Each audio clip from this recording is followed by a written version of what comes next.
രാമായ രാമചന്ദ്രായ രാമഭദ്രായ വേതസേ രഘുനാഥായ നാഥായ സീതായ പദൈ നമഃ. കൂജന്തം രാമ രാമേതി മധുരം മധുരാക്ഷരം ആരുഹ്യകവിതാശാഖാം വന്ദേ വാൽമീകികോകിലം. നമസ്കാരം. സനാതനധർമ്മതമ്പനകൾ പങ്കുവയ്ക്കാനായുള്ള ചാനലായ നാദശ്രീയിലേക്ക് എല്ലാവർക്കും സ്വാഗതം. പ്രിയരെ, ചാനൽ സബ്സ്ക്രൈബ് ചെയ്യാനും ലൈക്ക് ചെയ്യാനും ഓർമ്മപ്പെടുത്തിക്കൊള്ളുന്നു. വിഭീഷണൻ ഭഗവാനെ ശരണം പ്രാപിച്ചു. സീതയെ കൊടുക്കണം എന്ന് ചേട്ടനോട് പറഞ്ഞു. രാവണൻ അത് സ്വീകരിച്ചില്ല, ആകാശത്തേക്ക് ഉയർന്നു. അങ്ങനെ ആയുസ് ഒടുങ്ങിയിട്ടുള്ള മനുഷ്യൻ എങ്ങനെയാണ് മരുന്ന് അവരിൽ ഫലിക്കുക, നല്ല സുഹൃത്തുക്കൾ പറയണത് അവരെങ്ങനെയാണ് എടുക്കുക എന്നും പറഞ്ഞുകൊണ്ട് ഉത്തര തീരത്ത് എത്തി. അവിടെ വാനരന്മാർ വിഭീഷണനെ ശ്രദ്ധിക്കുകയാണ്. തം മേരുഷികരാകാരം ദീപ്താമിവ ശതഹൃദാം ഗഗനസ്ഥം മഹീസ്താത്തെ ദദൃശു സർവവാനര. മേരുപർവ്വതത്തിന് സമാനമായിട്ടുള്ള ആ വിഭീഷണനെ കണ്ട് വാനരന്മാർ പറഞ്ഞു, രാമപക്ഷത്തുള്ളതായിട്ടുള്ള വിഭീഷണൻ ഇതാ നമ്മളെ വധിക്കാൻ തന്നെയാണ് തീർച്ചയായിട്ടും വരണത്. തമാത്മപഞ്ചമം ദൃഷ്ട സുഗ്രീവോ വാനരാധിപ. വാനരാധിപനായിട്ടുള്ള സുഗ്രീവൻ വന്നിട്ട് പറഞ്ഞു, ദാ രാവണ സഹോദരനാണ് തോന്നുന്നത് നിൽക്കുന്നത്, അവൻ ബദ്ധ്യനാണ്, നമ്മെ വധിക്കാൻ വന്നിട്ടുള്ളവനെ വെറുതെ വിടരുത്. ചിന്തയിത്ത മുഹൂർത്തന്തു വാനരാർത്ഥാനുവാചഹ അനൂബൽ പ്രമുഖാൻ സർവാൻ ഇതം വചനമുത്തമം. ഏഷ സർവായുധോപേതശ്ചതുർഭിസ്സകരാക്ഷസൈ. 4 രാക്ഷസന്മാരോടുകൂടി സർവായുധധാരിയായിട്ട് വന്നിരിക്കുന്ന ഇവൻ ശത്രുപക്ഷത്തുള്ളവനാണ്. ശീഘ്രം വ്യാധിശനോ രാജൻ. ഹേ രാജൻ, വേഗം ഞങ്ങൾക്ക് അവനെ വധിക്കാനുള്ള ആജ്ഞ തരൂ. അയാളുടെ ആജ്ഞ കിട്ടിയില്ലാണ്ട് ഞങ്ങൾക്ക് ചെയ്യാൻ പറ്റില്ല. ഇനി അമാന്തിക്കാതെ ആ ആജ്ഞ ചെയ്യണം. ദുഷ്ടരും ചതിയനുമായിട്ടുള്ള ഇവനെ കൊല്ലണം. ഇനിയും ആലോചിക്കേണ്ട കാര്യമില്ല. ഇങ്ങനെയായപ്പോൾ വിഭീഷണൻ പറഞ്ഞു, ഞാൻ രാവണൻ്റെ സഹോദരനായിട്ടുള്ള വിഭീഷണൻ എന്നു പേരുള്ളവനുമാണ്. രാവണോ നാമദുർവൃത്തോ രാക്ഷസോ രാക്ഷസേശ്വരത്യാഗമനുജോ ഭ്രാത വിഭീഷണ ഇതിശ്രുത. വിഭീഷണൻ എന്നു പേരുള്ള രാവണൻ്റെ അനുജനാണ് ഞാൻ. രാവണൻ എന്നുള്ള രാക്ഷസരാജാവിനെ അറിയാമല്ലോ. പിന്നെ എന്ത് പറഞ്ഞു? തേന സീത ജനസ്ഥാനാത് ഹൃദ ജനസ്ഥാനത്ത് നിന്ന് അപഹരിക്കപ്പെട്ട് ജടായുവിനെയും വധിച്ച് രാക്ഷസിമാരുടെ സംരക്ഷണത്തിൽ സീത കഴിയുന്നു. ആ സീതയെ നൽകാൻ ഞാൻ പറഞ്ഞു. സാധു നിര്യാത്യതാം സീത രാമായേതി പുനഃ. രാമന് വേണ്ടി രാമന് കൊടുക്കണം എന്ന് പിന്നീ ഞാൻ പറഞ്ഞു. പക്ഷെ കേട്ടില്ല. ചമാനം വിധം വാക്യം വിപരീതൈവ ഔഷധം. മരിക്കാൻ പോണ ആൾക്ക് മരുന്നൊന്നും വലിക്കാതെ എന്ന പോലെ ഉപമയാണ്. അവൻ കേൾക്കാത്തത് കൊണ്ട് മരണത്തോട് അടുത്തുകൊണ്ടിരിക്കുകയാണ്. ഞാനിതാ സർവേശ്വര രാമ അങ്ങേ ശരണം പ്രാപിച്ചിരിക്കുന്നു. സോഹം പരുഷിതസ്തേന ദാസവച്ചാവമാനിത. ഒന്നിനും കൊള്ളാത്തൊരാളെ പോലെ ഞാൻ അപമാനിക്കപ്പെട്ടു. രാഘവം ശരണം ഗതാ. രാമ അങ്ങേ ശരണം പ്രാപിച്ചതാണ്.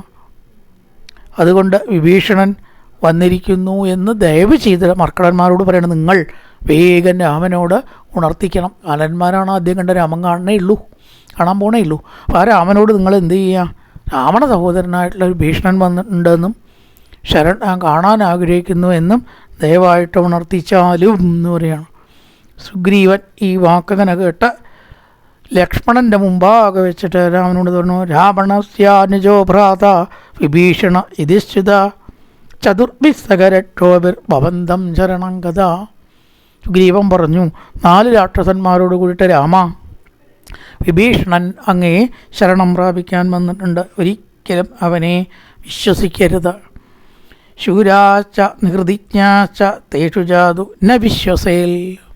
ശത്രുപക്ഷത്തുള്ളവരെ ഒരിക്കലും വിശ്വസിക്കരുത്. ഇവനൊരു പക്ഷേ ചാരനാവാം, നമ്മുടെ രഹസ്യങ്ങളൊക്കെ ചോർത്തി രാവണന് കൊണ്ടേ കൊടുക്കാൻ വന്നിട്ടുള്ളവനാണോ അല്ല എന്ന് ആർക്കറിയാം?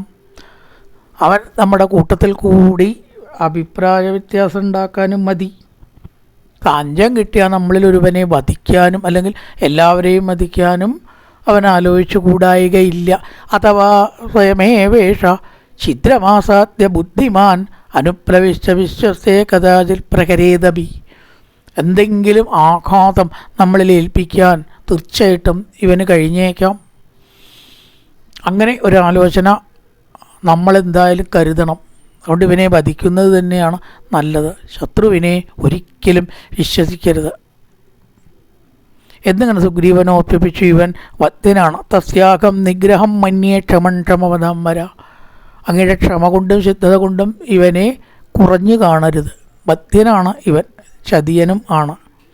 എപ്രകാരം രാത്രി മൂങ്ങകളുടെ ഇടയിൽ കാക്ക പെട്ടാൽ ആ മൂങ്ങകൾ കാക്കയെ കൊല്ലുമോ, അതുപോലെ നിഹന്യാദന്തരം ലബ്ധ്വ ഉലൂക ഇവ വായസാൻ കാക്ക, ഉലൂകം മൂങ്ങ.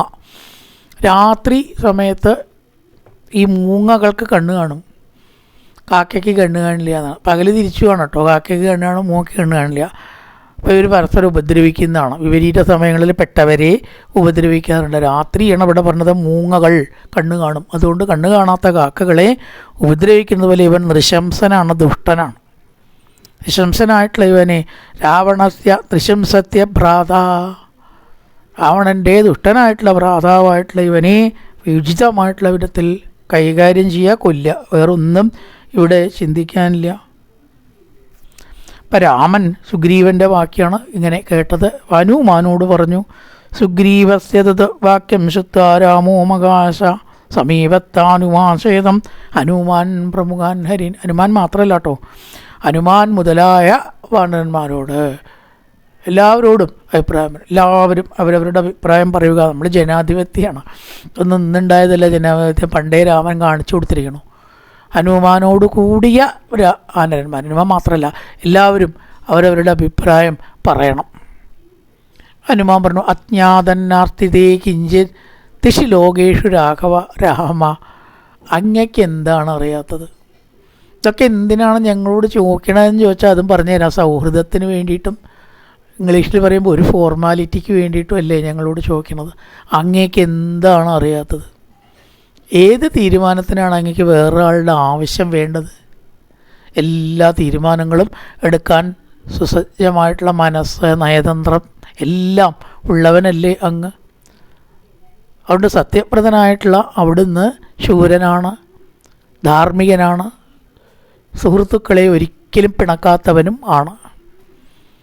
അംഗദൻ ഈ സമയത്ത് പറഞ്ഞു, വിഭീഷണനെ രക്ഷിക്കാൻ വേണ്ടിയിട്ട് ഒരിക്കലും വിഭീഷണനെ രക്ഷിച്ചുകൂടാ, രക്ഷിക്കാനായിട്ടല്ല, വകവരുത്താൻ വേണ്ടിയിട്ട്. ശത്രുക്കളെ വിശ്വസിക്കാത്ത ചതി ഇതിനകത്തുണ്ടാവും. പിന്നൊരു കാര്യമുണ്ട് എന്ന് പറഞ്ഞു അംഗദൻ, ഗുണദോഷ ചിന്ത ചെയ്യണം. ഗുണം കൂടുതലുണ്ടെങ്കിൽ നമുക്ക് അവനെ സ്വീകരിക്കാവുന്നൊരു വാക്ക്. ഗുണ തണ്ട സംഗ്രഹം കുരിയാൽ ദോഷസ്തു വിസർജയിൽ. ഗുണം ഉണ്ടെച്ചാൽ സ്വീകരിക്കുക, ദോഷമുണ്ടെങ്കിൽ തള്ളണം. അപ്പോൾ ഇവനെ ഇപ്പം എന്താണോ വേണ്ടത് എന്ന് പെട്ടെന്ന് പറഞ്ഞുകൂടാ. അംഗദൻ അങ്ങനെ ഒരു അഭിപ്രായമാണ് പറഞ്ഞത്. പെട്ടെന്ന് ഇപ്പം നമുക്ക് രണ്ടും ചെയ്തുകൂടാ. ഒരുപക്ഷെ അവൻ നമുക്ക് ഉപകാരപ്പെട്ടാലോ. അപ്പം അവൻ്റെ ഗുണദോഷങ്ങളെക്കുറിച്ച് ഒന്നറിഞ്ഞ് സ്വീകാര്യനാണെങ്കിൽ സ്വീകരിക്കുക, അല്ലച്ചാൽ തള്ളുക. അങ്ങനെയാണ് വേണ്ടതെന്നാണ് എനിക്ക് തോന്നുന്നത്. ഗുണിയെ സ്വീകരിക്കണം എപ്പോഴും, ഗുണമുള്ളവനെ ഗുണി എന്നും എനിക്കിങ്ങനെ തോന്നുന്നു. ഇപ്പം ശരഭൻ പറഞ്ഞു, ശരഭൻ എന്ന് പറഞ്ഞിട്ടുള്ള വ്യാനരൻ, രാമ എനിക്ക് വേറൊന്നാണ്. കാരണം ഇവനെ ഒന്ന് പരീക്ഷിച്ചാൽ എന്താന്ന് ചോദിക്കുകയാണ്. ക്ഷിപ്രമിന്നര വ്യാഘ്രചാര പ്രതിവിധി ഏതാ. ഒരു ചാരനെ അയക്കുക, അവനറിയരുത് നമ്മുടെ ആൾക്കാരാണ്, അവനറിയരുത്. എന്നിട്ട് നമ്മളെയൊക്കെ കുറ്റം പറയുക. അപ്പോൾ അവൻ്റെ കൂടെ കൂടുന്നുണ്ടോ അതോ നമ്മളെ അനുകൂലിച്ചിട്ടാണോ പറയണത്? വിദഗ്ധനായിട്ടുള്ളൊരു ചാരനെ അയച്ച് ഇവനെ അറിയാം, അറിഞ്ഞിട്ട് സ്വീകരിക്കേണ്ടത് നിശ്ചയിക്കുക വേണ്ടതെന്നാണ് എനിക്ക് തോന്നണത് എന്ന് ശരഭൻ പറഞ്ഞു. എല്ലാവരും അഭിപ്രായം പറയണ്ട. ജാമ്പവാനോ അവൻ വേറൊരു കാര്യമാണ് പറഞ്ഞത്. ജാമ്പവാൻ ബദ്ധവൈരിയും പാപിയും ആയ രാവണനിൽ നിന്ന് വന്നെത്തിയതായിട്ടുള്ള വിഭീഷണൻ തീർച്ചയായിട്ടും വധ്യൻ തന്നെ എന്നാണ് എനിക്ക് തോന്നുന്നത്. എൻ്റെ അഭിപ്രായം അതാണ് എന്ന് ജാമ്പവാൻ പറഞ്ഞു. ഇവനെ വെച്ചേക്കണ്ട, ശത്രുവാണ്, ഒരിക്കലും വിശ്വസിച്ചുകൂടാ. മൈന്ദൻ പറഞ്ഞു അവൻ്റെ മനസ്സ് ശരിയായിട്ട് അറിയണം. ദുഷ്ടനോ ശിഷ്ടനോ, ദുഷ്ടനാണെച്ചാൽ തള്ളുക, ശിഷ്ടനാണെച്ചാൽ കുഴപ്പമൊന്നുമില്ല. അങ്ങനെ ഒരു ചതി ശിഷ്ടന് ചെയ്യാൻ കഴിയില്ല. നല്ലൊരാൾക്ക് ചതിക്കാൻ കഴിയുമോ? കഴിയില്ല. അപ്പോൾ അവൻ നല്ലതാണോ എന്ന് പരീക്ഷിച്ചറിയുകയാണ് വേണ്ടത് എന്നായി ആര്? മൈന്ദൻ. അപ്പോൾ ഹനുമാൻ പറഞ്ഞു ഈ ബുദ്ധിയിൽ ഒരു പലപ്പോഴും അവസാനം അത്രേ പറയുക, മീറ്റിങ്ങിലൊക്കെ ലാസ്റ്റിലേ പറയുള്ളൂ. കാരണം അതിൽ നിന്നൊക്കെ എടുക്കാണ്ടാവും. കൂട്ടിച്ചേർത്തൊരു കുറേയും കൂടി നല്ലൊരു അഭിപ്രായമായിരിക്കും ഈ അവസാനം പറയുന്നവൻ. അപ്പോൾ ഹനുമാൻ ലാസ്റ്റിലാണ് പറഞ്ഞത് എന്ത്? അർത്ഥവത്തായിട്ട് രാമ, അങ്ങേക്ക് എല്ലാ കാര്യങ്ങളെക്കുറിച്ചും അറിയാം. അങ്ങേക്ക് സമാനൻ ദേവഗുരുവായിട്ടുള്ള ബൃഹസ്പതി പോലും ഇല്ല. അതുകൊണ്ട് ഞാനൊരു കാര്യമാണ് പറയാൻ ഉദ്ദേശിക്കുന്നത്. വിഭീഷണൻ്റെ ദോഷങ്ങൾ, ഗുണങ്ങൾ ഇവ പരീക്ഷിച്ചറിയണം എന്നാണല്ലോ ഇപ്പോൾ ശരവനും ഒക്കെ പറഞ്ഞത്. അതിനെനിക്ക് ചെറിയൊരു വ്യത്യാസം. പരീക്ഷിക്കാൻ അത്ര വേഗം കഴിയില്ല. പരീക്ഷിക്കാതെ ഇരിക്കുന്നത് ശരിയല്ല. എന്നാൽ പരീക്ഷിക്കൽ പെട്ടെന്ന് അങ്ങനെ ഒരു കാര്യം പറ്റില്ല. കാരണം അവൻ ഇപ്പോൾ ഏട്ടനായ രാവണൻ്റെ ശത്രുപക്ഷത്തേക്കാണ് വന്നിരിക്കുന്നത്. ഒരാൾ അവനെ പരീക്ഷിക്കാൻ ചെന്നാൽ അവൻ യഥാർത്ഥത്തിൽ ഉള്ള മനസ്സ് തുറന്നോളണം എന്നില്ല. അത് മൂടി വെച്ച് കാപട്യം കൊണ്ട് വിശ്വസ്തനാണെന്ന് വരുത്തൽ, അങ്ങനെ ആവാലോ. കള്ളന്മാർക്ക് എന്താണ് ആയിക്കൂടാത്തത്? അതുകൊണ്ട് പെട്ടെന്നാണ്ട് പരീക്ഷിച്ചാൽ ശരിക്കുള്ള റിസൾട്ട് ആവില്ല കിട്ടുക. എന്നാൽ പരീക്ഷിക്കാതിരുന്നാലും ബുദ്ധിമുട്ടാണ്. അപ്പം എന്താണ് ചെയ്യേണ്ടത്? ദോഷങ്ങൾ അറിയണം. ഇനി ഇവരൊന്നും കാണാത്ത ചില കാര്യങ്ങൾ ഹനുമാൻ കാണുകയാണ്. തന്നെയാണ് ഹനുമാനോട് ചോദിച്ചതും. അതെന്താ? മറ്റുള്ളവർക്കൊന്നും പറ്റാത്തൊരു കാര്യം, ആർക്കും പറ്റാത്തൊരു കാര്യമുണ്ട് ഹനുമാന്. അശക്യം സഹസാരാജൻ ഭാവോവിത്തും പരസ്യ വൈ അന്തസ്വഭാവേർഗീതേർ നൈപുണ്യം പശ്യതാവൃശം. അവിടെയാണ് ഹനുമാൻ്റെ മറ്റുള്ളവരിൽ നിന്നുള്ള വ്യത്യസ്തത. ലക്ഷണം മനസ്സിലാക്കിയിട്ട് ഒരാളെ വിലയിരുത്തുക, അതാർക്കും പറ്റില്ല. ഇവരൊക്കെ പരീക്ഷിക്കണം, കൊല്ലണം, സത്യം അറിയില്ല, സ്വീകരിക്കണ്ട എന്നൊക്കെയാണ് പറഞ്ഞത്. ലക്ഷണം നോക്കി കണ്ട് മനസ്സിലാക്കാനുള്ളൊരു വിദ്യയുണ്ട്. സാമുദ്രിക ലക്ഷണം എന്ന് പറയും. ഒരാളെ കണ്ടാൽ അയാൾ ഇന്ന തരക്കാരാണ്, സ്ത്രീ ആയാലും പുരുഷനായാലും ഇന്ന പ്രത്യേകതകളെ കൊണ്ട് ആ സ്ത്രീ നല്ല സ്ത്രീയാണ്, അല്ലെങ്കിൽ ആ പുരുഷൻ നല്ല പുരുഷനാണ് എന്ന് പറയാൻ കഴിയുമത്രേ. ഞാൻ ഇതാ അങ്ങനെ ഒന്ന് പറയുകയാണ് എന്നിട്ട് ഹനുമാൻ പറഞ്ഞു ഇവനെ ഉപേക്ഷിക്കണം എന്നില്ല. മുഖലക്ഷണം കൊണ്ട് ഇവൻ ഒരു ചതിയനാണ് എന്ന് തോന്നുന്നില്ല. മിത്രഭാവേന സംപ്രാപ്തൻ നത്യജേയം കഥാചന. മിത്രഭാവത്തിൽ വന്നിട്ടുള്ള ഒരാളെ ഉപേക്ഷിക്കുന്നത് ഉചിതമല്ല. ഇവൻ്റെ സംസാരത്തിൽ ദുഷ്ടത ഇല്ല. ന തസ്യ ബ്രുവതോജ്ജാതു ലക്ഷ്യതേ ദുഷ്ടഭാവത ന എന്നാണ്. ദുഷ്ടത ഭാവന ഇവൻ്റെ ഇല്ല. ഒരു ദുഷ്ടൻ എത്ര ശങ്ക കൂടാതെ അടുത്ത് വരില്ല. ഒന്നാമത് വരാൻ കഴിയില്ല അവനെ കണ്ടാൽ തന്നെ അറിയാം എന്തോ ഒരു കള്ളത്തരമുണ്ട്. പക്ഷെ അത്തരം ഒരു കള്ളത്തരം ഇവനിൽ ഞാൻ കാണുന്നില്ല. വാക്കിലും ദുഷ്ടതയില്ല. ഹനുമാൻ ഒരു സത്യവാനും വിശ്വസ്തനുമാണോ എന്ന് രാമൻ എങ്ങനെയാണ് മനസ്സിലാക്കിയത്? കിഷ്കിന്ധയിൽ രാമനെ ഹനുമാനെ കണ്ടപ്പോൾ ലക്ഷ്മണ ഇവൻ്റെ വാക്കിൽ ഒരു അപശബ്ദം പോലും ഇല്ല. അതുകൊണ്ട് ഇവനെ വിശ്വസിക്കാം. കണ്ടോ? അപ്പോൾ വാക്കിൽ നിന്ന് മനുഷ്യനെ മനസ്സിലാക്കാൻ ആൾക്കാരെന്ന് ഉറപ്പായി. അതന്നെ ഇവിടെ ഹനുമാൻ ഇപ്പോൾ വിഭീഷണനെക്കുറിച്ച് പറയുകയാണ്. അതുകൊണ്ട് ഇവനെ സ്വീകരിക്കാമെന്ന് ഇവൻ്റെ മുഖലക്ഷണം കൊണ്ട് നമ്മൾ മറ്റുള്ളവർക്കാർക്കും അതൊന്നും അറിയില്ല. എനിക്ക് അങ്ങനെ ഒരു തോന്നൽ ഇവനെ കണ്ടിട്ട് തോന്നുന്നുണ്ട്, ഇവൻ അപകടക്കാരനല്ല. ഞാൻ അഭിപ്രായം പറഞ്ഞു എന്നേ ഉള്ളൂ. തീരുമാനം എടുക്കേണ്ടത് അങ്ങനെയല്ലേ, അല്ലാണ്ട് ആർക്കാണ് ഇതിൽ തീരുമാനം എടുക്കാൻ കഴിയുക? യഥാശക്തി മയോക്തന്ത് രാക്ഷസസ്യാർജവം പ്രതി ത്വം പ്രമാണം തുശേഷസ്യ ശുദ്ധാ ബുദ്ധിമതാംബര.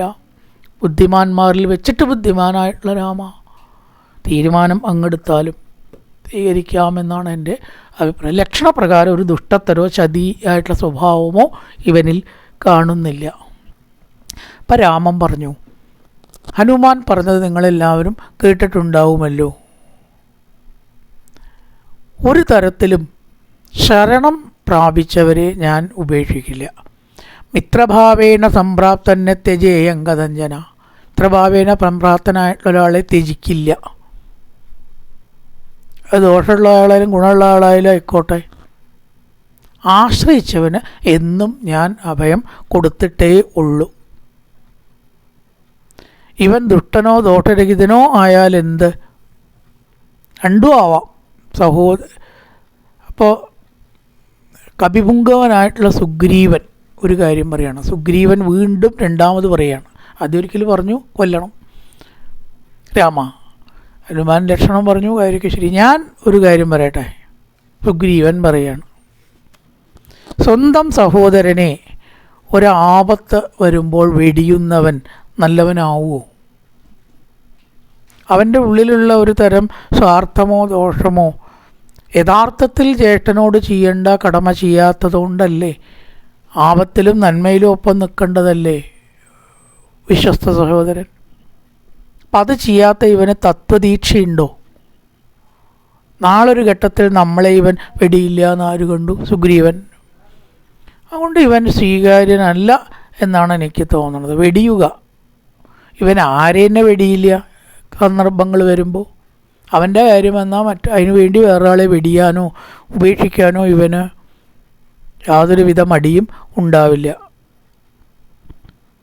രാമൻ അതും സ്വീകരിച്ചു. ഒന്നും ഇപ്പോൾ അങ്ങോട്ട് തള്ളിക്കളയാൻ പറ്റണ പോലെയല്ല. പക്ഷെ വീണ്ടും അദ്ദേഹം പറഞ്ഞു, ശരണം പ്രാപിച്ചവരെ എനിക്ക് രക്ഷിക്കാതിരിക്കാൻ പറ്റില്ല. എല്ലാ സഹോദരന്മാരും ഭരതനെ പോലെ അവസാനം വരെ ജ്യേഷ്ഠൻ്റെ കൂടെ നിൽക്കുന്നവരല്ല എന്ന് രാമൻ പറയുകയാണ്. അതുകൊണ്ട് വിഭീഷണൻ അവസാനം വരെ രാവണൻ്റെ കൂടെ നിന്നില്ല എന്നതുകൊണ്ട് അവൻ തെറ്റുകാരനാണെന്ന് പറയുക വയ്യ. സുഗ്രീവ, ഏത് തരത്തിലുള്ള സഹോദരനെയാണ് ഉപേക്ഷിച്ചത് നോക്കണം. ധർമ്മം ചെയ്തിട്ടുള്ളവനെയാണ് ഉപേക്ഷിച്ചിരിക്കുന്നത്. ധർമ്മം ചെയ്തവനെ ഉപേക്ഷിച്ചാൽ അവൻ ചതിയനാണെന്ന് പറയാം. രാവണൻ ഇവിടെ ചെയ്തത് ധർമ്മല്ലേ? ഒരു നിലയ്ക്കും ഇഷ്ടമില്ലാതെ എൻ്റെ പത്നിയെ കൊണ്ടുപോയ അവൻ എങ്ങനെ ധർമാത്മാവും? അപ്പോൾ ആ ധർമാത്മാവിനെ വെടിയുന്നത് എങ്ങനെ തെറ്റാവും? ആ ഒരു ന്യായം വെച്ച് നോക്കുമ്പോൾ വിഭീഷണൻ ധർമ്മത്തിൻ്റെ ഭാഗത്താണോ എന്ന് നമുക്ക് സമ്മതിക്കേണ്ടി വരും. അതുകൊണ്ട് ഒരു നിലയ്ക്കും ശരണാഗതനെ ഉപേക്ഷിക്കാൻ എനിക്ക് സാധിക്കില്ല. അഭയം സർവഭൂതേഭ്യോ ദദാമ്യേ തത്വ്രതം മമ. എൻ്റെ വ്രതം എന്താ അറിയോ? എല്ലാ ജീവജാലങ്ങൾക്കും അഭയം കൊടുക്കുകയാണ്. ആനയനം ഹരിശ്രേഷ്ഠ ദത്തമസ്യാഭയം മയ. ഞാനവൻ അഭയം കൊടുത്തിരിക്കണു, അവനെ വരാൻ പറയൂ. അവനാണല്ലോ അവസാന തീരുമാനം എടുക്കേണ്ടത്. അതിനെ ചോദ്യം ചെയ്യാൻ ആർക്കാ കഴിയുക? ഉണ്ട്, അവനെ കൊണ്ടുവരാൻ പറയൂ. ഞാനാ പറയണം, ആനയെ കൂട്ടിയിട്ട് കൊണ്ടുവരൂ.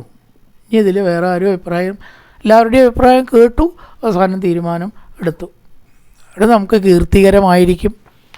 ലക്ഷ്മണ കൂട്ടിക്കൊണ്ടുവരാൻ പറഞ്ഞു. എല്ലാവരും കൂട്ടിക്കൊണ്ടുവന്നു.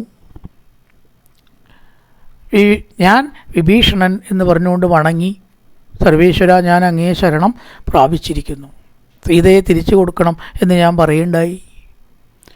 വചസാസാന്തയിത്തേനൻ ലോല്യമാനം പിബന്നിവ ആഖ്യാഹി മമതത്തേന രാക്ഷസാനാം ബലാബലം.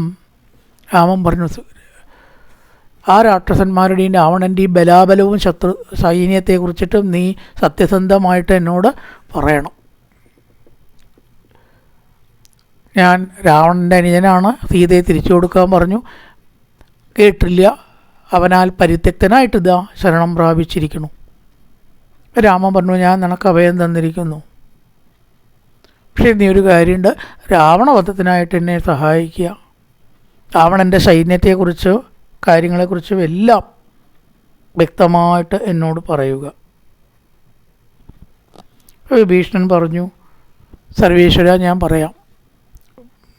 ബ്രഹ്മാവിനാൽ ഇവൻ വരം വാങ്ങി, ദേവഗന്ധർവന്മാരാൽ മുഴുവനും രാക്ഷസന്മാരാലൊക്കെ ഇവൻ അവധ്യനാണ്. മനുഷ്യന് മാത്രമേ ഇവനെ കൊല്ലാൻ പറ്റുള്ളൂ. ഇന്ദ്രതുല്യനായിട്ടുള്ള ആ മാഹാത്മ്യവും തേജസ്സും വീര്യവും ഇവന് ഉണ്ട്. കുംഭകർണൻ എന്ന് പറഞ്ഞിട്ടുള്ള മഹാതേജസ്വിയായിട്ടുള്ള ഒരു അനുജനും പ്രകസ്തൻ ആണ് ഇവൻ്റെ പടനായകൻ. കൈലാസത്തിൽ മാണിഭദ്രനെ ജയിച്ചവനാണ് ഈ പ്രകസ്തൻ. വളരെയധികം കേവനാണ് എന്നൊക്കെ പറയുന്നു. അങ്ങയുടെ മുമ്പിൽ ഇതൊന്നും ഇല്ല കേട്ടോ എന്നും പറയണു. ഇനി ഇവൻ്റെ ഒരു മകനുണ്ട്, ഇന്ദ്രജിത്ത്. ഇവൻ യുദ്ധക്കളത്തിൽ വെച്ച് അദൃശ്യനാവും. മറ്റുള്ളവർക്ക് കാണില്ല, അവന് മറ്റുള്ളവരെ കാണുകയും ചെയ്യാം. അങ്ങനെ യുദ്ധം ചെയ്യാനുള്ള കഴിവുണ്ട്. ബ്രഹ്മാവിൽ നിന്ന് വരം വാങ്ങിയവനാണ്. മറഞ്ഞു നിന്നുകൊണ്ട് ശത്രുക്കളെ കൊല്ലാനുള്ള കഴിവ് ഇവനുണ്ട്.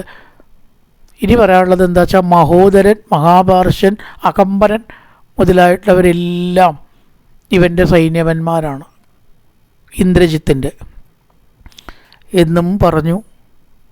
എത്രയോ കോടി രാക്ഷസന്മാർ ലങ്കാപുരിയിലുണ്ട്, അനവധി രാക്ഷസന്മാർ. അവരോടൊപ്പം രാവണൻ ലോകപാലന്മാരോട് പോരാടി. അങ്ങനെ ഇന്ദ്രജിത്ത് അവരെ മുഴുവനെ തോൽപ്പിച്ച് രാവണനെ സഹായിച്ചു. ആ രാമൻ വിഭീഷണൻ്റെ വാക്കുകളെല്ലാം ശ്രദ്ധിച്ചു. യാതൊരു കലവറയുമില്ലാതെ അവിടുത്തെ കാര്യങ്ങളെക്കുറിച്ച് പറഞ്ഞു. ശരിക്ക് നീ പറഞ്ഞു തന്നു, വളരെയധികം നന്നായി. ഇപ്പോൾ തന്നെ എൻ്റെ ഭാഗത്ത് വന്നതിനുള്ളൊരു ഗുണം നിനക്ക് ഞാൻ കാണിച്ചു തരാം.